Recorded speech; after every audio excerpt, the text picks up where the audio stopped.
कहानी की शुरुआत होती है साल 1815 से। हम देखते हैं कि फ्रेंच के एक मर्चेंट शिप के अंदर शिप का कैप्टन बहुत ही ज्यादा बीमार हो जाता है। उसकी हालत मरने वाली हो जाती है और कैप्टन की जान बचाने के लिए शिप का सेकंड मेट, एक बहादुर और ईमानदार नौजवान जिसका नाम एडमंड है, वो एक मुश्किल फैसला लेता है और अपने कुछ साथियों के साथ कैप्टन को लेकर एक छोटी बोट के जरिए एक आइलैंड पर उतरने का फैसला करता है ताकि वहां जाकर कैप्टन का इलाज करवाया जा सके। ये लोग एल्बा नाम के एक आइलैंड पर उतरते हैं।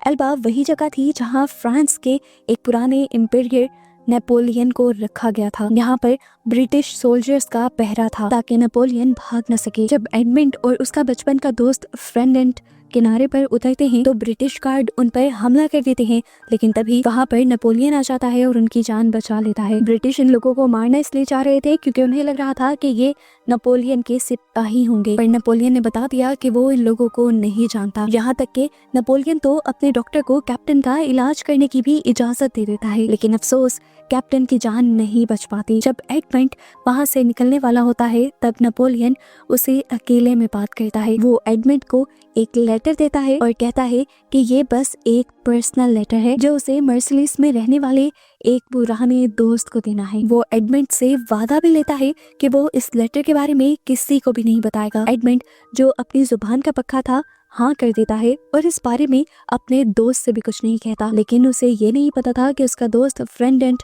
चुपके से ये सब कुछ देख रहा था। जब ये लोग वापस मर्सिलिस पहुंचते हैं तो डैंगलर शिप के मालिक को एडमंड की एक शिकायत मिलती है कि एडमंड ने बिना इजाजत के शिप को एल्बा नाम के एक आइलैंड पर रोका था। एडमंड से जब इस बारे में पूछा जाता है तो वो कहता है कि उसे हर हाल में बस अपने कैप्टन की जान बचानी थी। शिप के मालिक को एडमंड की ये बहादुरी और वफादारी इतनी पसंद आती है कि वो उसकी इस हरकत के बदले उसी को अपनी शिप का नया कैप्टन बना देते हैं। ये सुनकर वो आदमी जो अब कुछ ही अरसे बाद कैप्टन बनने वाला था, वो जल भुन जाता है। एडमंड की खुशी का ठिकाना नहीं रहता और वो भाग कर ये बात अपनी फियांसे को बताता है। ये दोनों एक दूसरे से बहुत ज्यादा प्यार करते हैं और बहुत ही जल्द शादी करना चाहते हैं। एडमंड बताता है कि अब हमें 1 साल और इंतजार नहीं करना पड़ेगा क्योंकि अब मैं कैप्टन बन चुका हूँ और अब हम इसी साल शादी कर लेंगे। ये दोनों बहुत ही ज्यादा खुश थे। इस जगह पर हम देखते हैं कि उन दोनों का बचपन का दोस्त फर्डिनेंड भी मौजूद था। फर्डिनेंड भी बचपन से एडमंड के फियांसे को चाहता था जिसका नाम मर्सिडीज था, लेकिन मर्सिडीज एमेंडेंट से ही प्यार करती थी और उसने फर्डिनेंड को कभी ऐसी नजर से देखा ही नहीं और इस वजह से फर्डिनेंड भी एमेंडेंट से काफी जेलस रहता था। और अब तो एडमंड के पास पैसा भी आ गया था, तो ये देखते हुए फर्डिनेंड की जलन नफरत में बदल गई थी। फर्डिनेंड अब उस आदमी से मिलता है जो अगले कुछ अरसे में कैप्टन बनने वाला था। दोनों ही एडमंड से नफरत करते थे। ये दोनों बातों बातों में अपनी नफरत का इजहार भी कर देते हैं और फर्डिनेंड कहता है कि मेरा बस चले तो मैं एडमंड को मार दूं ताकि मैं मर्सिडीज को हासिल कर सकूं। दूसरा आदमी भी कहता है कि मेरा भी यही दिल करता है कि मैं एडमंड को मार दूं और कैप्टन की कुर्सी खुद हासिल कर लूं। और ये दोनों सोचते हैं कि ये दोनों मिलकर अपने अपने मकसद को हासिल कर सकते हैं। तभी फर्डिनेंड को एक बात याद आती है कि उसने एडमंड को नेपोलियन से एक लेटर लेते हुए देखा था। बस यही वो मौका था जिसका उन्हें इंतजार था। उन्होंने सोचा कि इसी लेटर का इस्तेमाल करके वो एडमंड की जिंदगी बर्बाद कर देंगे। अगला दिन एडमंड की जिंदगी का सबसे खुशी का दिन होना चाहिए था क्योंकि उसकी शादी होने वाली थी, लेकिन तभी अचानक वहाँ पर पुलिस आ जाती है और यहाँ पर एडमंड को गिरफ्तार कर लिया जाता है गद्दार होने के इल्जाम में। वो सबको बताता है कि उसने ऐसा कुछ भी नहीं किया, लेकिन उसकी बात नहीं सुनी जाती और उसे खींचकर चीफ मजिस्ट्रेट के पास लेकर आया जाता है। चीफ मजिस्ट्रेट उससे बातें करता है और उसे लगता है कि एडमंड एक सीधा साधा सेलर है जिसे पॉलिटिक्स की कोई समझ नहीं है। वो एडमंड से जितने भी सवाल करता है एडमंड उसे सच सच बता देता है और वो जो लेटर वहाँ नेपोलियन से लेकर आया था वो लेटर भी वो चीफ को दे देता है और यकीन दिलवाता है कि अभी तक उस लेटर को किसी ने नहीं पढ़ा था। लेटर मिलने के बाद चीफ मजिस्ट्रेट उसे कहता है कि तुम बेगुनाह हो और यहाँ से जा सकते हो, लेकिन जाते जाते मुझे ये तो बता दो कि नेपोलियन ने इस लेटर को देने को किसको कहा था। एडमंड उसका नाम भी बता देता है। ये नाम सुनते ही अचानक से चीफ मजिस्ट्रेट के होश उड़ जाते हैं क्योंकि जो नाम एडमंड ने बताया था वो किसी और का नहीं था बल्कि चीफ मजिस्ट्रेट के अपने डैड का था जो नेपोलियन को सपोर्ट करता था। अगर दुनिया को पता चल जाता कि मजिस्ट्रेट के डैड ही खुद दुश्मन है अपने मुल्क के, तो चीफ मजिस्ट्रेट का अपना करियर और इज्जत भी मिट्टी में मिल जाती। खुद को बचाने के लिए चीफ मजिस्ट्रेट उस लेटर को भी जला देता है और क्योंकि ये सच्चाई सिर्फ एडमंड को पता थी, इसीलिए वो उसको ठिकाने लगाने का भी सोचता है। वो एडमंड से झूठ बोलता है कि उसने एडमंड को आजाद कर दिया है और कहता है कि तुम्हें मेरी वजह से बहुत मुश्किल हुई, तुम्हें यहाँ तक आना पड़ा, तुम्हारी शादी लेट हो गई और अब मैं चाहता हूँ कि मैं तुम्हें इज्जत से तुम्हारी शादी पर पहुँचाऊँ, इसीलिए बाहर मेरी बग्गी तुम्हारा इंतजार कर रही है। एडमंड भी खुश हुआ और जाकर उसकी बग्गी में बैठ गया, लेकिन तभी अचानक से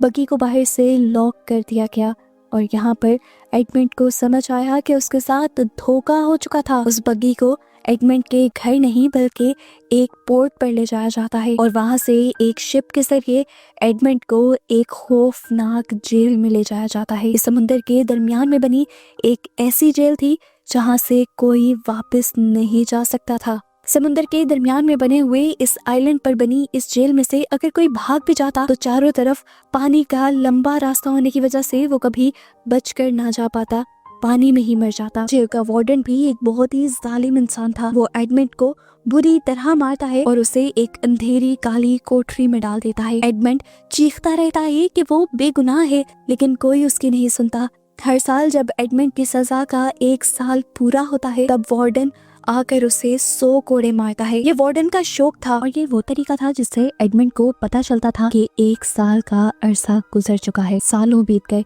एडमंड की उम्मीदें टूटने लगी। उसने अब गॉड पर बिलीव करना भी छोड़ दिया था, यहाँ तक कि एक दिन उसने सुसाइड करने का भी फैसला किया। लेकिन ठीक उसी वक्त जब वो हार मान रहा था तभी उसे जमीन के नीचे से कुछ खुरचने की आवाज आई।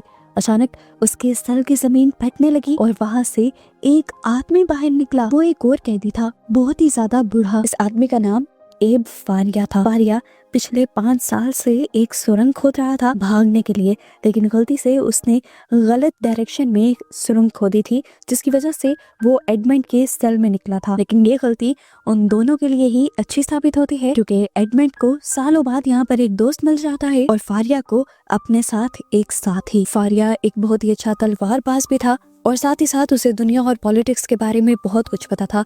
वो ये सब कुछ एडमंड को सिखा देता है। इन लोगों ने साथ मिलकर यहाँ से बाहर निकलने के लिए सुरंग भी खोदी। एडमंड अब ज्यादातर फारिया के ही सेल में रहा करता था। उस सुरंग के जरिए जाकर वो सिर्फ 2 मरतबा ही अपने सेल में वापस आता था, जब जेलर का खाना देने का टाइम होता था या वेस्ट लेने का टाइम होता था। ज्यादा टाइम ये लोग सुरंग खोदते थे और सुरंग से निकलने वाली मिट्टी वो अपनी वेस्ट बकेट्स में डाल दिया करते थे ताकि किसी को भी शक न हो। और जिस टाइम पर ये सुरंग खोद खोद कर थक जाते थे उस टाइम पर एडमंड को वो मैथ, साइंस, इकोनॉमिक्स, फिलॉसफी ये सारी चीजें सिखाता था। उसने कुछ ही दिन में एडमंड को बहुत अच्छे से पढ़ना लिखना सिखा दिया था और तलवारबाजी तो ऐसी सिखाई थी कि एडमंड एक अच्छा वॉरियर भी बन गया था। तकरीबन 1 साल बाद एक सादा सा एडमंड अब एक जीनियस और वॉरियर बन चुका था। बातों बातों में उन्होंने एनालाइज किया कि एडमंड जेल में क्यों है। फारिया की मदद से एडमंड को समझ आ गया कि उसके साथ किसने धोखा किया। उसे समझ आ गया कि उस चीफ मजिस्ट्रेट को उसकी नौकरी चाहिए थी, फर्नांड को उसकी फियांसी चाहिए थी और उनके साथी को अपना करियर बचाना था। और इन तीनों ने ही मिलकर साजिश की और बेचारे बेकसूर एडमंड को फंसा दिया। आज पहली बार था कि एडमंड के दिल में एक नई फीलिंग आई थी। बदले की आग जाग उठी थी उसके अंदर। उसने भी ठान लिया था कि अब वो भी इस जेल से भाग कर रहेगा। एक दिन जब ये लोग सुरंग खोद ही रहे होते हैं और आखिरी किनारे तक पहुंच जाते हैं तो एकदम से ऊपर की जमीन टूटकर सारे के सारे पत्थर उस बूढ़े फारिया के ऊपर गिर जाते हैं और वो उसके नीचे दब जाता है। फारिया मरने वाला होता है। तब अपनी आखिरी सांसों में वो एडमंड को एक खजाने का नक्शा दे जाता है। उसने बताया था कि मोंटे क्रिस्टो नाम के एक आइलैंड पर स्वारा फैमिली का एक बहुत ही बड़ा खजाना छुपा हुआ है। उसने एडमंड से वादा लिया कि वो इस दौलत का इस्तेमाल सिर्फ अच्छे कामों के लिए करेगा, ना कि बुरे कामों के लिए। एडमंड जो पहले से ही अच्छा था वो उसकी ये शर्त भी मान जाता है। अब फारिया के मरने का पता जैसे ही गार्ड्स को चलता है तो वो उसकी बॉडी को एक बॉक्स के अंदर डाल देते हैं और उसे जंजीरों से बांध देते हैं। और जिस टाइम ये गार्ड्स वार्डन को बुलाने के लिए जाते हैं, अमेंडेंट अपना दिमाग चलाता है और यहाँ से भागने की एक तरकीब सोचता है। वो फारिया की मरी हुई बॉडी को उस बॉक्स के अंदर से बाहर निकाल कर अपने सेल में रखाता है और उस बॉक्स में जाकर खुद लेट जाता है। जब गार्ड्स वापस आए तो उन्हें कुछ शक नहीं हुआ। एडमंड को लगा था कि वो लोग उसे मिट्टी में दफनाएंगे जहाँ से वो कूद कर निकल आएगा, लेकिन बाद में उसे पता चला कि इस जेल के कैदियों को जमीन में नहीं दबाया जाता बल्कि समुंदर में फेंक दिया जाता है। उन्होंने उसके साथ एक भारी पत्थर बांधा और उसे ऊंचाई से समुंदर में फेंक दिया। एडमंड जाकर ठंडे पानी में गिरा। उसने जल्दी से अपने चाकू से बैक को काटा और पत्थर से खुद को अलग किया। जल्दी से अपने आप को बचाते हुए वो अब तैरकर समुंदर के ऊपर आ गया और वक्त रहते ही उसने सांस ले लिया और ऐसे उसकी जान बच गई। वार्डन जो ऊपर से ये सब कुछ देख रहा था, वो अब दोबारा एडमंड को पकड़ना चाहता था, लेकिन इससे पहले वो कुछ भी कर पाता या गार्ड्स को बुला पाता, एडमंड ने खुद ही वार्डन को पानी के अंदर खींचकर डुबा कर मार दिया। ये उसका पहला बदला था उस इंसान से जिसने उसे 13 साल तक उस जेल में तड़पाया था। तैरते हुए एडमंड एक किनारे पर पहुंचता है। वहाँ उसे कुछ स्मगलर्स, कुछ लुटेरे मिलते हैं जिनका लीडर अपने ही एक साथी को गद्दारी के इल्जाम में मारने वाला था, लेकिन वो लीडर अच्छा था, अपने साथी को मारने का उसका दिल भी नहीं कर रहा था। वो कश्मकश में था कि वो अपने साथी को मारे या ना मारे। एडमंड को देखकर वो उससे कहता है कि अगर तुम जिंदा रहना चाहते हो तो तुम्हें इस आदमी से लड़ना होगा। यहाँ पर जो जीता वही जिंदा रहेगा। एडमंड और उस लड़के के दरमियान में लड़ाई शुरू हो जाती है। एडमंड जो फारिया से बहुत अच्छी तलवारबाजी सीख कर आया था, जल्द ही वो उस दूसरे आदमी को हरा देता है, लेकिन उसे मारता नहीं, बल्कि वो उसके लीडर से कहता है कि तुम मेरे साथ साथ इसे भी अपने ही ग्रुप का हिस्सा रखो, क्योंकि इसकी तलवार चलाने की महारत से मुझे इस चीज का अंदाजा हुआ है कि ये तुम्हारे बहुत ही ज्यादा काम आ सकता है। इस तरह एडमंड उसकी भी जान बचा लेता है और अपनी भी। अब क्योंकि एडमंड ने जैकोबो की जान बचाई थी, इसीलिए जैकोबो ने कसम खाई कि वो जिंदगी भर अब एडमंड का वफादार बनकर रहेगा। कुछ वक्त स्मगलर्स के साथ रहने और काम करने के बाद एडमंड इस ग्रुप को छोड़कर जैकोबो के साथ मोंटे क्रिस्टो नाम के आइलैंड पर गया। वहाँ उन्हें फारिया के बताए नक्शे के मुताबिक एक खुफिया गार के अंदर पानी के नीचे वही खजाना मिल गया जिसकी इन्हें तलाश थी। यहाँ पर इतनी चीजें थी कि इनकी सोच से भी ज्यादा बड़े बड़े सोने के ताबूत थे जिसके अंदर बस सोना और हीरे ही थे। इस खजाने के मिलने के बाद एडमंड अब दुनिया का सबसे अमीर आदमी बन चुका था। ये खजाना इतना था कि एक बार में शिप में ले जाना पॉसिबल ही नहीं था, लेकिन इस एक ताबूत से भी वो दुनिया का सबसे अमीर आदमी बन चुका था। वो अब अपना सारा खजाना लेकर अपने शहर वापस आ जाता है, और क्योंकि अब वो 13 साल बाद वापस आया है तो कोई उसे पहचान नहीं पा रहा। यहाँ पर आकर उसे ये भी बात पता चलती है कि उसके बारे में मशहूर है कि उसे फांसी दे दी गई थी, और उसके गद्दार होने के और फांसी लगने के दुख में उसके डैड ने भी सुसाइड कर ली थी। उसके मरने की खबर के बाद मर्सिडीज जो कि उसकी फियांसी थी, उसने उसी के दोस्त फर्नांड से शादी कर ली थी। और इस तरह अब एडमंड किसी को भी याद नहीं था, सब अपनी अपनी लाइफ में आगे बढ़ चुके थे। और वो चीफ मजिस्ट्रेट जिसने एडमंड को फंसाया था, एक गद्दार को पकड़ने के इनाम में उसे भी प्रमोशन मिल गई थी और वो भी पेरिस शिफ्ट हो गया था। इन सारी चीजों को जानने के बाद एडमंड बहुत ही सोच समझकर अपनी वापसी का एक प्लान बनाता है। अपनी दौलत का इस्तेमाल कर वो अपने आप को पूरी तरह से बदल लेता है और यहाँ पर अपना नाम भी बदलकर the count of Monte Cristo रख लेता है। वो पेरिस में एक सबसे शानदार महल खरीदता है और सबसे शानदार गाड़ियां भी, और शानदार पार्टीज भी रखता है, ताकि वो अमीर लोगों को इम्प्रेस कर सके और जल्द ही अमीर लोगों का हिस्सा बन जाए। वो इतना बदल गया था कि अब पुराने लोग तो उसे पहचान भी नहीं पा रहे थे। उसके पास नॉलेज भी पहले से बहुत ज्यादा था, इसीलिए बड़ी बड़ी पॉलिटिकल मीटिंग्स में भी वो हुआ करता था। हालांकि उसे इस सब में कोई इंटरेस्ट भी नहीं था। उसका प्लान बहुत सिंपल था। उसने अपने 3 दुश्मनों को ठिकाने लगाना था, जिसमें से एक उसका अपना दोस्त फर्नांड, एक वो चीफ मजिस्ट्रेट और तीसरा वो असिस्टेंट कैप्टन था जिसकी प्रमोशन अमेंडन की वजह से नहीं हुई थी। इन तीनों को बर्बाद करने के लिए वो इन तीनों की कमजोरियों का पता चलाता है। सबसे पहले उसने उस असिस्टेंट कैप्टन को ही अपना निशाना बनाया। वो अब एक बैंकर बन चुका था, लेकिन अभी भी वो लालची था। यहाँ काउंट ने उसे गलत इन्फॉर्मेशन दी जिससे उसका बड़ा नुकसान हुआ और वो आहिस्ता आहिस्ता कंगाल होने लगा। फिर बारी आई उस चीफ मजिस्ट्रेट की जो अब चीफ प्रोसिक्यूटर बन चुका था। काउंट ने उससे दोस्ती की और उसके घर आने जाने लगा। एक दिन बातों बातों में उसने उस आदमी को फंसा लिया और उससे ये कन्फेस करवा लिया कि उसने ही अपने बाप को बचाने के लिए एक बेगुनाह आदमी को जेल भिजवाया था, जिसके बाद उसके बाप की गद्दारी के इल्जाम में वो खुद ना फंस जाए, इसीलिए उसने अपने बाप को भी मरवा दिया था, वो भी फर्नांड के जरिए जो कि अमेंडेंट का दोस्त ही था। ये बातें सुनकर चीफ बहुत ज्यादा हैरान हो जाता है और उसे समझ नहीं आती कि मोंटी को ये बात कैसे पता थी। वो उसे कहता है तुम्हें तो ये सारी बातें पता हैं, लेकिन तुम इन बातों को ना कभी साबित कर पाओगे और ना ही कभी मुझे और फ्रेंडेंट को फंसा पाओगे। एडमंड कहता है फ्रेंडेंट का तो पता नहीं, लेकिन तुम जरूर फंस चुके हो। उसने ये सब बहुत सोच समझ कर किया था। पुलिस पहले से ही बाहर खड़ी थी जो ये सब सुन चुकी थी और अब चीफ को गिरफ्तार कर लिया गया था। अब चीफ का वही हाल होने वाला था जो उसने अमेंडेंट का करवाया था। अब आखिर में बारी थी फर्नांड की। फर्नांड भी अब एक अमीर आदमी बन चुका था। उसकी शादी मर्सिडीज से भी हो चुकी थी। जिन दोनों का एक बेटा भी था एल्बर्ट। मॉन्टी काउंट यानी हमारा हीरो अमेंडेंट एल्बर्ट को किडनैप करवा लेता है और फिर खुद ही उसे बचाने का नाटक करता है ताकि वो फर्डिनेंड की फैमिली के करीब जा सके। उस दिन एल्बर्ट की बर्थडे पार्टी भी थी जिसमें अब अमेंडेंट एक मेन कैरेक्टर बन गया था। वो यहाँ पर एक स्पीच भी देता है।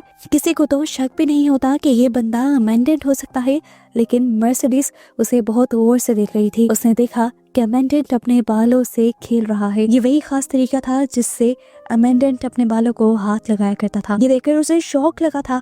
उसे एहसास हो गया कि मॉन्टी काउंट कोई और नहीं बल्कि अमेंडेंट ही है। वो उससे बात करने की कोशिश भी करती है, लेकिन अमेंडेंट बहुत ही अजीब बर्ताव करता है क्योंकि उसे लगता है कि मर्सिडीज ने भी उसे धोखा दिया था। वो इनकार कर देता है कि नहीं, मैं अमेंडेंट नहीं हूँ।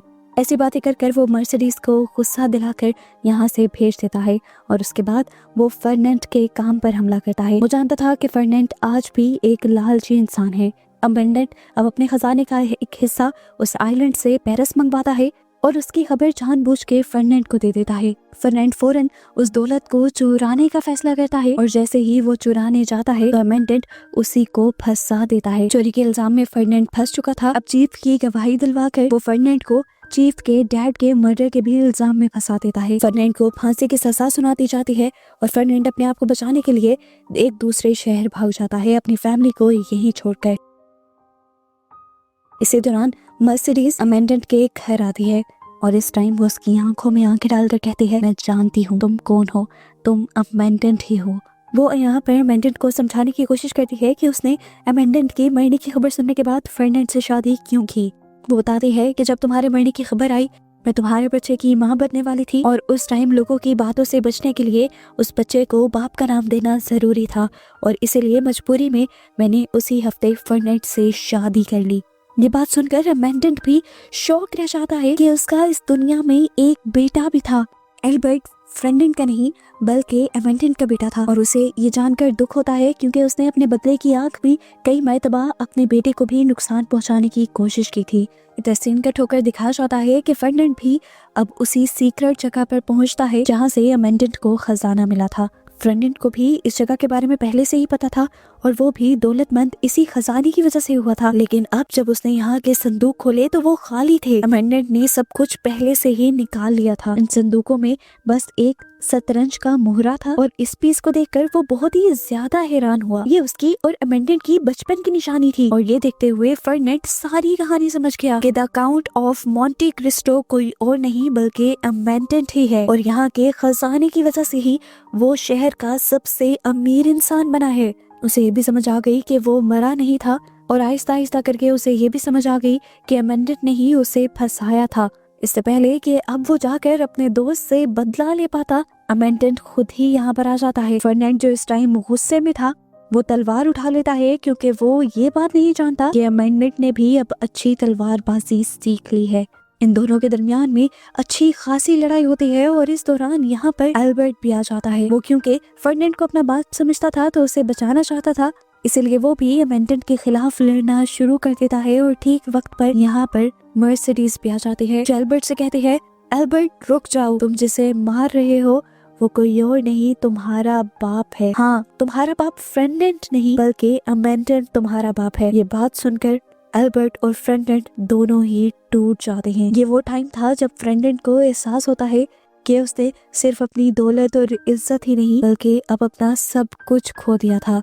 उसके हाथ से उसके पैसे चले गए थे, उसकी वाइफ चली गई थी और वो बेटा जिसे उसने बहुत प्यार से पाला था वो भी उसका नहीं था। जो चीजें उसने किसी वक्त में अमेंडेंट से छीनी थी वो सब कुछ दोबारा अमेंडेंट की झोली में जा गिरा था। उससे और नफरत में वो बंदूक निकाल देता है अमेंडेंट को मारने के लिए, लेकिन ठीक वक्त पर अमेंडेंट को बचाने के लिए मर्सिडीज उसके सामने आ जाती है और गोली मर्सिडीज के कंधे पर लग जाती है। उसकी बंदूक में एक ही गोली थी, दूसरी गोली वो अमेंडेंट पर चला नहीं पाता, लेकिन यहाँ अमेंडेंट मर्सिडीज को मरता हुआ देखकर और भी ज्यादा गुस्से में आ जाता है और वो अपनी तलवार निकालकर एक ही वार में अब फर्डिनेंड का किस्सा ही खत्म कर देता है। जिसके बाद कहानी के पोस्ट क्रेडिट सीन में हमें ये दिखाया जाता है कि मर्सिडीज की जान बच गई थी। आखिरकार अमेंडेंट ने अपने दुश्मनों को भी हरा दिया था और अब उसे अपनी लाइफ में इंसाफ मिल चुका था।